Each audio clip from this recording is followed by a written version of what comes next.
হে পৃথিবীর বিশ্বাসীগণ, তোমরা এমন কথা নিজে কেন বলো যেটা নিজেই পালন করো না? কাবুরা মাকতান ইনদাল্লাহ আন তাকুলু মা লা তাফআলুন। আল্লাহর কাছে এটা সবচেয়ে বেশি ঘৃণিত, আল্লাহর নিকটে এটা সবচেয়ে বেশি ঘৃণিত যে যেটা মুখে বলো অথচ নিজেই পালন করো না। এটা আল্লাহ সুবহানাহু ওয়া তাআলার নিকটে অত্যন্ত ঘৃণিত কাজ।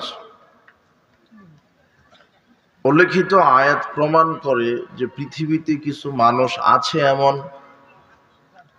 বক্তব্য দেয় এক, জানে সঠিক, জাতির সামনে সঠিকটা বলে না, নিজে যেটা বলে সেটা নিজে মানে না। আর যারা এরকম করে এই ব্যক্তিরা, এই আলেমেরা, এই বক্তারা আল্লাহর নিকটে বেশি ঘৃণিত।